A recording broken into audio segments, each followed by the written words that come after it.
नमस्कार मित्रमैत्रिणींनो, कशा आहात? बरे आहात ना? आज मी तुमच्यासाठी रेसिपी घेऊन आलेली आहे अख्खा मसूर। हा मसूर आहे, मी भिजत टाकलेला सकाळी, तर असा फुललेला आहे। हे बघा, असं फुललेलं आहे। ह्याच्यासाठी साहित्य काय काय लागतं बघूया आपण। हे शेंगदाणे भाजून त्याचा कूट करून घेतलाय। हे कोथिंबीर, मीठ आणि आलं आणि लसणाची पेस्ट आहे, जिरे, काळं तिखट घरचंच बनवलेलं आहे। नंतर कांदा आणि टोमॅटो थोडं परतायला ठेवलेलं आहे। त्याच्यामध्ये आपण थोडंसं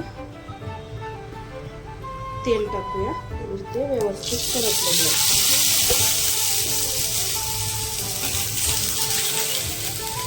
ठेवलेले आहे, चला तुम्ही अख्खा मसूर बनवायला घेऊया। मी पेस्ट करून घेतली, थोडंसं पाणी गरम करून घेतलं मसूरसाठी। पाणी भाजीतलं गरमच टाकायचं असतं।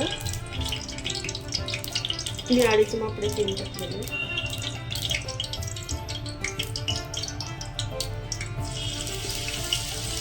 थोडे जिरे पण टाकले।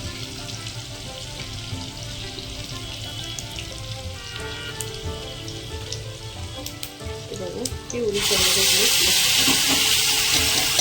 टोमॅटोने कांदा,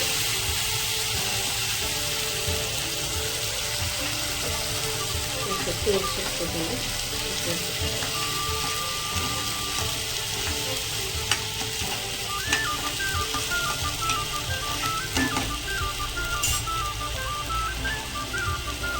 मसूर टाकून मसूर थोडा टाकून घेतलं।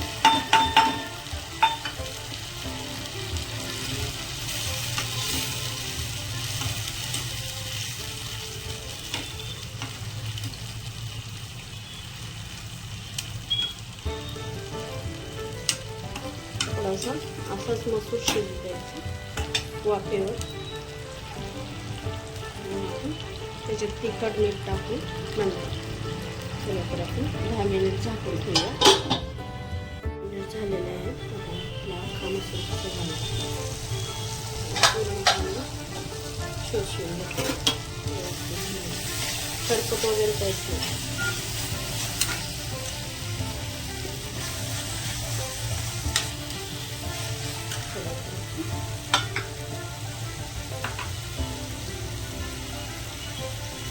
मीठ टाकून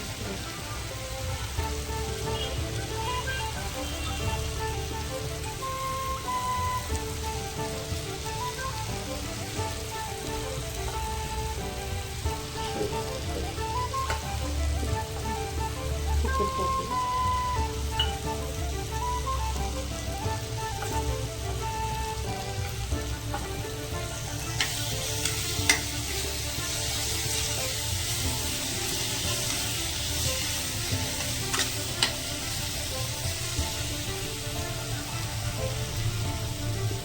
शेंगाचा कूट केलेला मगाशी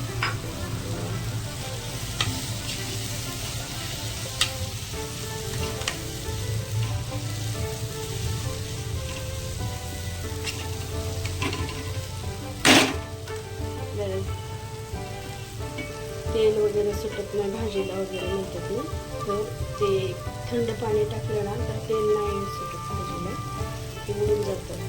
कधी पण गरम पाण्याचा वापर करायचा। मी गरम पाणी करत ठेवलेलं, हे बघा गरम पाणी आणि त्याच्यामुळे भाजीला चव येते, तेल वगैरे उडून जात नाही। चला तर आणखी 10 मिनिट आपण अशीच भाजी ठेवूया।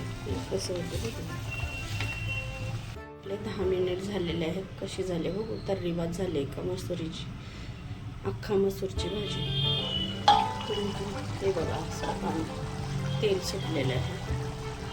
बंद करा, तुम्ही पण बनवा, घरी करून बघा। असं तेल एक्स्ट्रा मसाले वापरायची गरज नाही।